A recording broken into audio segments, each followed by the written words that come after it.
Hi, everybody. Tricia Palmer, Warning Coordination Meteorologist at the National Weather Service. That's TRISHAPALMER. What'd you see? What do you think? We saw tornado damage. We went across South Mecklenburg County, and we saw a tornado that touched down just west of Pineville, right on the state line, traveled east into Matthews, and then barely into the northern part of Union County, North Carolina. Right now, we have rated that an EF-1 tornado with maximum winds of 95 miles per hour. It's about 17 miles long total, but it's sort of an intermittent path. Every once in a while to go up and down, as tornadoes typically do. Most of the damage was tree damage. We saw some snapped trees, some uprooted trees. We did see some structural damage, especially on Industrial Drive there in Pineville, with the roofs of some of the warehouses there blown off. But most of the structural damage was limited to trees falling on houses, and some of that was significant in some areas. Matthews Fire Chief said he had 30 seconds of warning. How bad do we need a radar? We have a radar in Charlotte. We have a terminal Doppler weather radar that we use heavily at the Charlotte airport, and that was used during this event. Is that what spotted it? Yes. Mm-hmm. And it's like a short range Doppler, right? It is, yes. And we could see the rotation, and in some cases we could see what we call a tornado debris signature from our radar in Greenville, Spartanburg. So we're watching that always very closely as well. But for rotation and straight line winds or anything that we might warn on, we use the terminal Doppler weather radar heavily. Would it not help us to have a bigger radar here to cover this area? Right now, the terminal Doppler weather radar is what we have, and that's what we use. And again, it's very, very, very helpful. That's what we use to issue our warnings, and it does a fantastic job. What kind of work did you do today when you were out surveying the property and the lands? Well, what we do when we do a tornado survey is the first thing we want to do is we want to find the start point and the end point. We want to determine, is it a tornado or is it straight line winds? And the way we do this is we look at the pattern mainly of tree damage. The way the trees fall tells a bit of a story about what's going on in a storm. So for example, if you can imagine spilling water or milk on the floor, it spills and it splats out. That's a technical meteorological term, splat. So it splats out. So with straight line winds or a downburst, that's what we see that happens. The wind hits the ground, it splats out, and the trees spread out in what we call a divergent pattern. With a tornado, because of the circulation in the tornado, we'll see trees crisscrossing, we see some falling backwards, and this is what we call a convergent pattern, with the trees falling over each other. And a tornado is typically narrower and longer, whereas a microburst or straight line winds will tend to be wider and maybe shorter, depending on how extensive it is. So that was some of the things that we were looking at. Again, the pattern of tree fall, and then the way the path looked. As I'm sure you know, this was a deadly incident. Do you think that the areas that were hit were prepared for a tornado like this or some storm system like this? We have several tornadoes a year across the Carolinas.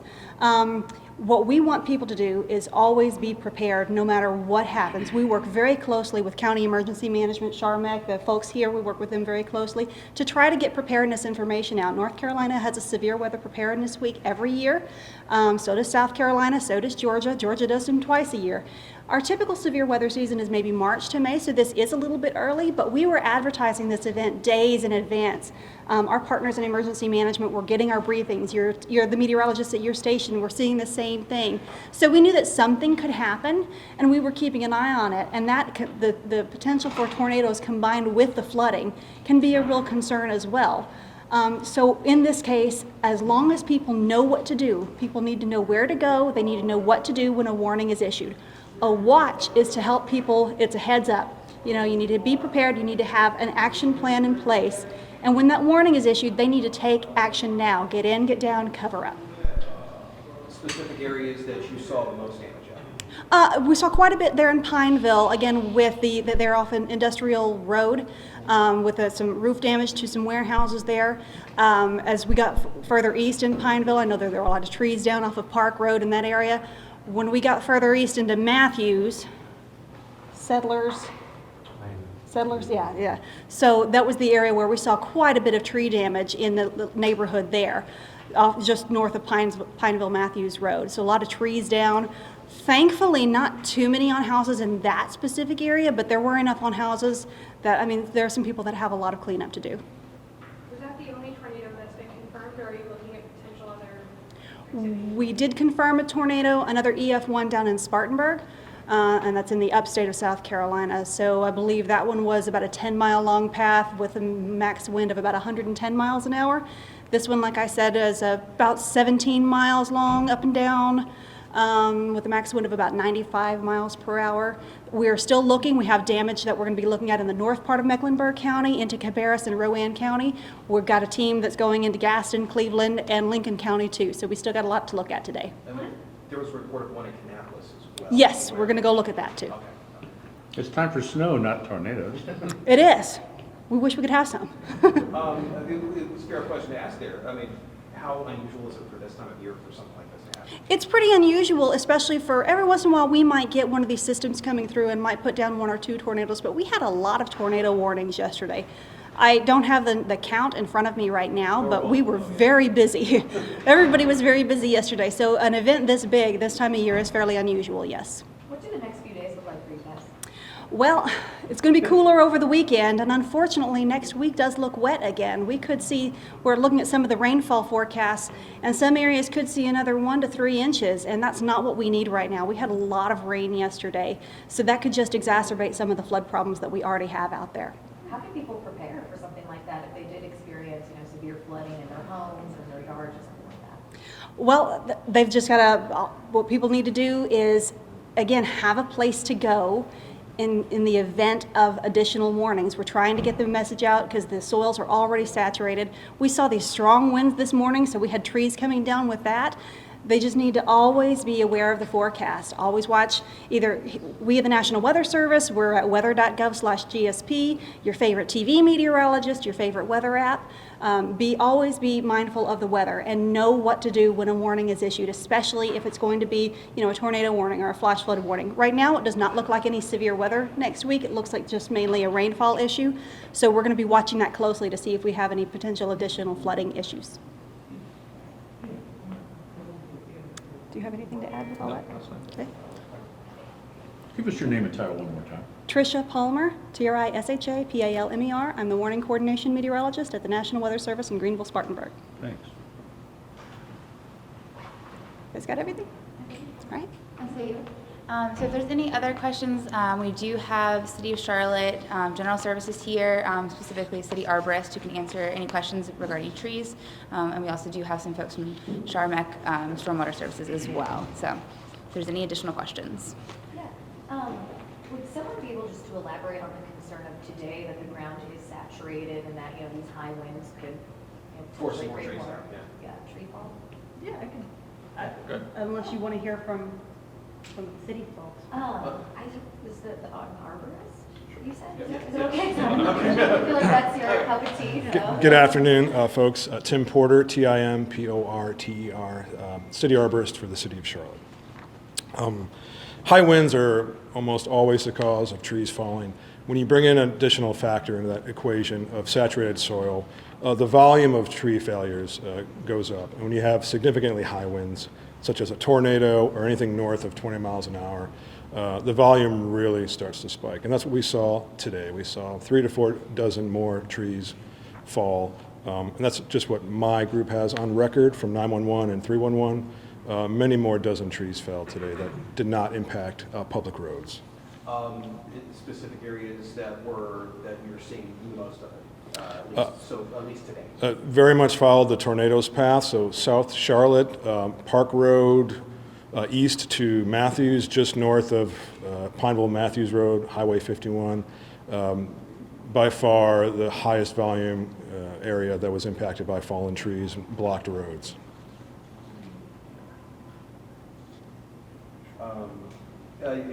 We saw, I remember yesterday, we were going around Park Road area, also Myers Park as well. Myers Park is usually known for, Sure. Just a little bit of wind, a little bit of rain, you're probably going to have that issue. Yeah. Is there, granted, it's not an occupational hazard of living in that area, but is there anything that the city is doing to kind of address some of those down trees? Because it so commonly happens in areas like Myers Park. So that was the urban core area just south of Uptown was the second hardest hit area, mostly because of the aging tree canopy issue that's taking place there. Trees planted 80 plus years ago are all growing and aging out at the same time. So we do have more than 21 crews out in the field working right now, extended hours, well over 100 employees, including 4 additional contractor crews to clear roads, first and foremost for first responder access.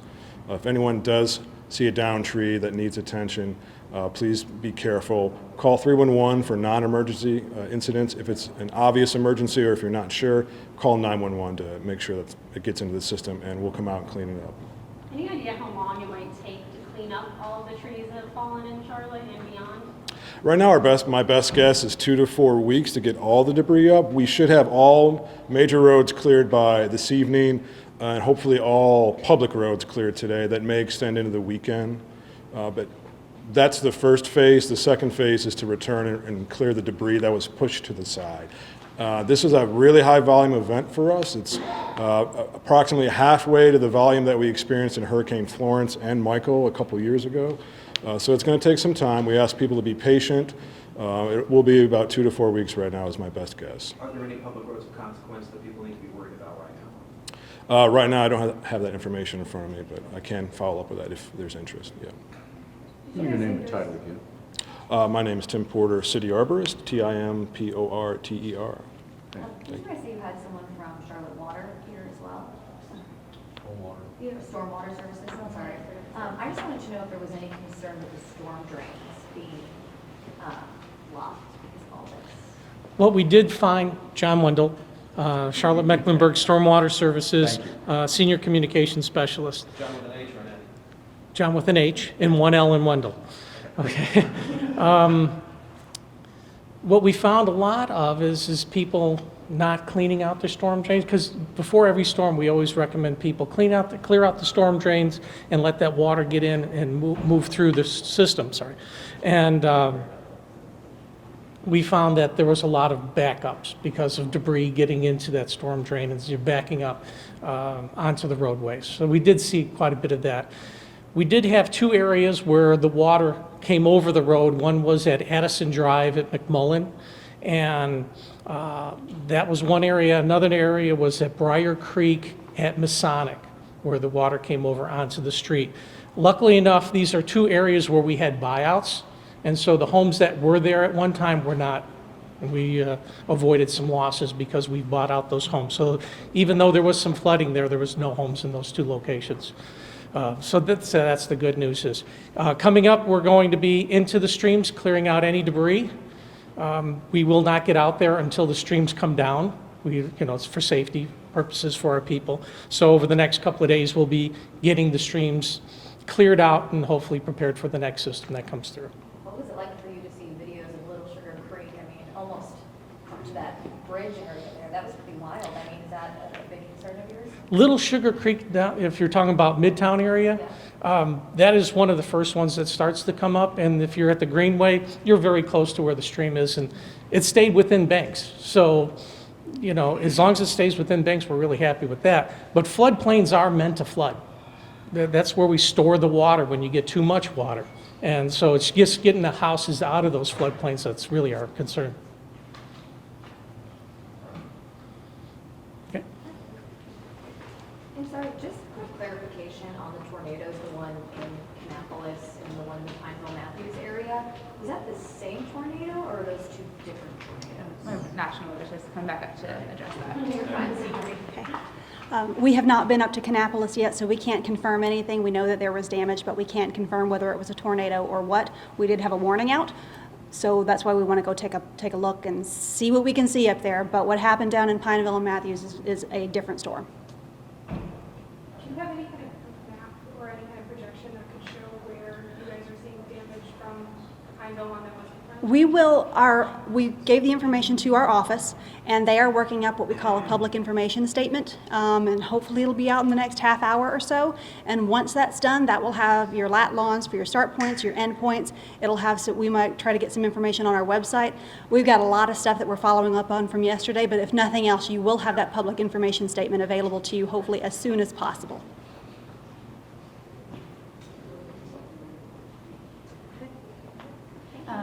We had also have stormwater services, or I'm sorry, solid waste services here that has joined us. So if there are any questions about debris cleanup or anything like that, we can take some of those questions at this time as well.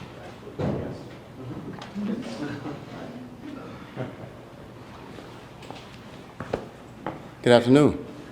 Name, spell it out for us, title. Rodney Jameson, Director of Solid Waste Services.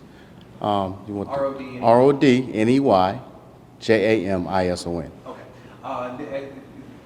How much have you guys got to clean up? I guess is probably the simplest question. Well, I'll tell you the time frame that we're guesstimating right now, and we're also guesstimating that it's going to take maybe 2 to 4 weeks for a full, complete cleanup of residential services. But as far as the volume is concerned, as far as what you guys got. Volume is a large degree. From what we're assessing, it is a huge amount of debris that is out.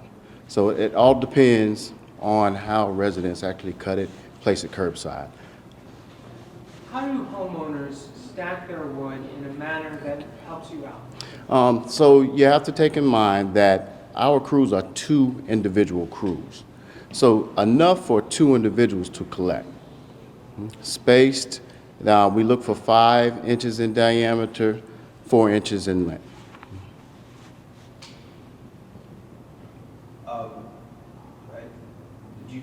Are you only dealing with the debris on the ground, right?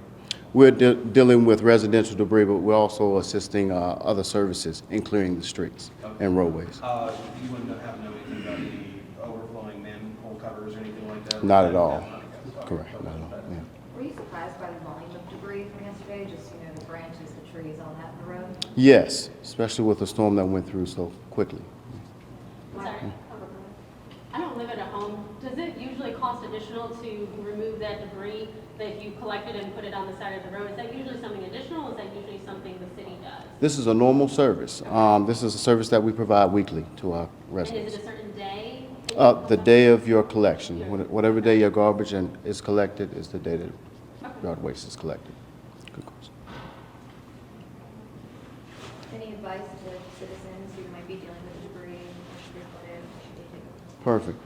Due to how the storm actually came through, please, if it's not collected on that day of service, leave it curbside because we'll continue to service the area as we go, being that it's going to be a large abundance of yard waste and debris that we have to deal with.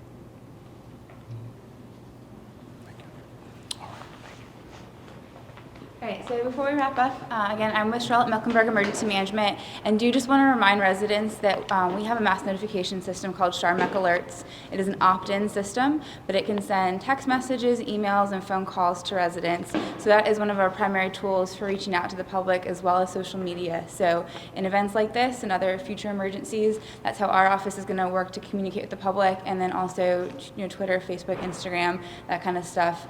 We also do try to do some regular preparedness activities to let people know, what some of the threats in our areas are, how they can prepare for that, and that can always be found at our website too, which is charlottenc.gov/emergency management. So before we wrap up, do you guys have any other questions? All right, thank you guys so much.